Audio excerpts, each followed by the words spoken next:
Ya, kembali bersama kami pemirsa, kita lanjutkan lagi diskusi kita bersama dengan Mbak Mutia Hafid. Kalau tadi kita cukup banyak membahas mungkin ya soal dampak secara langsung ini kepada Indonesia dari hasil pemilihan Presiden Amerika Serikat. Nah, tapi yang saya mau tanyakan lagi ke Mbak Mutia, kalau dampaknya secara regional mungkin untuk kawasan di Indo-Pasifik, Asia Pasifik, ini dampaknya kira-kira akan seperti apa jika baik itu Trump ataupun nanti Biden begitu yang akan menang di Pilpres kali ini, Mbak Mutia? Ya, dengan Trump kan kita kemarin juga ketika Pompeo datang kita bicara juga dengan tentang terkait Indo-Pasifik ya, kerjasama Indo-Pasifik dan memang ini yang lebih diinginkan oleh Indonesia konsep seperti ini dan nampaknya di kepemimpinan Trump ini bisa jalan. Ketika Biden itu memang kan yang muncul, ketika Obama Demokrat, ketika itu yang muncul adalah Trans-Pacific Partnership yang agak pro kontra dan untuk dia sendiri hanya Singapura dan Vietnam kalau tidak salah. Indonesia pun waktu itu cukup sebetulnya agak setengah hati untuk masuk. Jadi konsep yang Indo-Pasifik yang lebih masuk ke kita sebetulnya dan ini sudah dibicarakan juga dengan pihak pemerintahan Trump. Jadi kalau tadi dibilang kawasan memang karena memang Trump itu sepertinya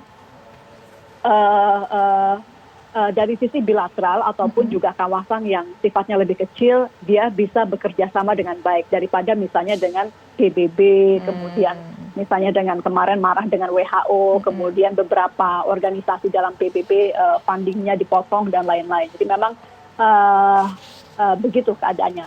Namun demikian kita nggak bisa lihat bahwa kalau begitu Trump jadi jauh lebih menguntungkan untuk Indonesia saja dibandingkan Biden. Nggak juga bisa disimpulkan seperti itu karena Indonesia adalah satu negara yang berdiri bersama dengan negara-negara lain. Jadi hal-hal yang mungkin di PBB tentu kita juga harus melihat misalnya isu-isu terkait Palestina misalnya.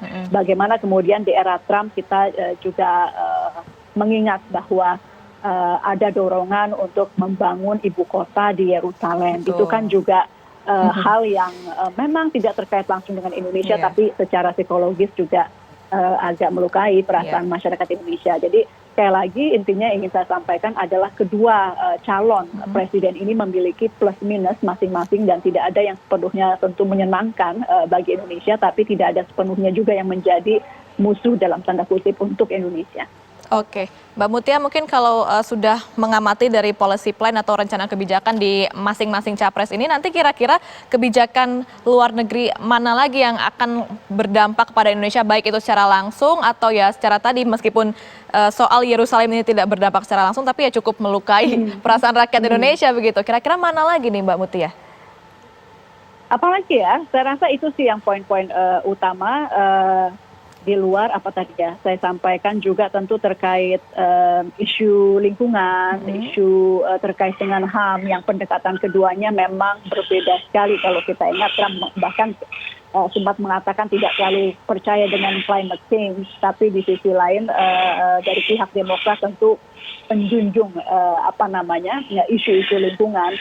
Ini ada plus minus sekali lagi karena kita tentu harus memperhatikan isu lingkungan juga sebagai bagian dari dunia, tapi di sisi lain kita juga tidak suka kalau isu-isu lingkungan kemudian dijadikan itu tadi cara-cara intervensi kepada negara-negara seperti misalnya Indonesia. Juga terkait isu HAM dan Papua tadi saya sudah sampaikan bahwa tentu Indonesia menjunjung tinggi HAM, tapi Indonesia tidak akan senang dengan pemimpin dari negara lain yang kemudian atas nama isu HAM kemudian mengganggu kedaulatan Indonesia terhadap Papua. Gitu.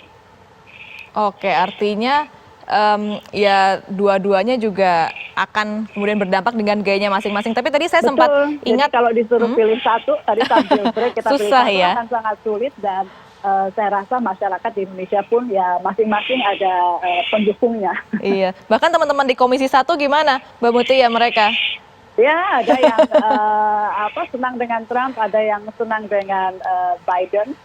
Tadi kalau ditanyakan bagaimana sikap saya secara pribadi, bukan sebagai ketua komisi, tentu kan ada perempuan di sana ya di Biden. Saya rasa menarik untuk punya pemimpin yang juga mewakili unsur perempuan dan juga mewakili unsur kedekatan dari sisi punya darah Asia gitu. Tapi kan Betul. kita nggak memilih kita dengan siapapun tentu siap Iya. beradaptasi dan juga berkomunikasi dan menjalin hubungan baik. Gitu.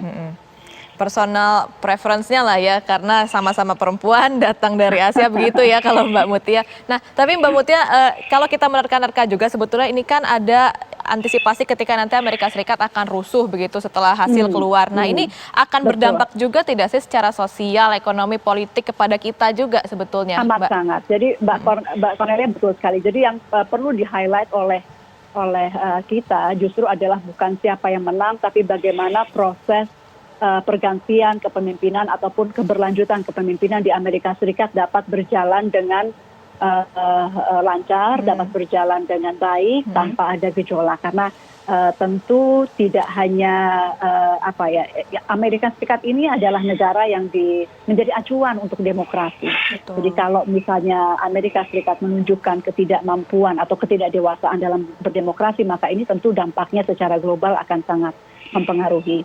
Yang kedua tentu stabilitas bagi negara sebesar Amerika Serikat sedikit banyak akan mempengaruhi bagaimana juga stabilitas negara-negara di daerah lain. Kita dalam kondisi yang amat sulit, dunia sedang berhadapan dengan tantangan yang luar biasa untuk menghadapi COVID-19 bersama-sama. Kita perlu dan butuh untuk semua negara punya tingkat stabilitas yang baik, terutama negara sebesar Amerika Serikat. Jadi itu yang paling utama message-nya adalah kita mungkin berharap Indonesia sebagai mitra strategis Amerika Serikat amat berharap supaya pemilu dapat berjalan dengan lancar dan juga tidak atau tidak memiliki efek-efek yang tidak diinginkan oleh kita semua. Tapi kalau kira-kira pun akan sedikit berefek kepada Indonesia, antisipasi apa harusnya Mbak yang mungkin sudah disiapkan oleh baik itu pemerintah atau mungkin masukan untuk masyarakat Indonesia sebetulnya Mbak Mutia? Ya untuk tentu sikap-sikap seperti ini kita pertama tidak perlu. Saya senang bahwa masyarakat Indonesia mengikuti dari dekat pemilu di Amerika Serikat. Ini bukti bahwa kita menjadi bagian dari dunia gitu ya. Tapi tentu hasil apapun nanti perlu kita highlight dan kita sampaikan kepada masyarakat. Kita akan mampu bekerja sama baik dengan keduanya dan tidak perlu ada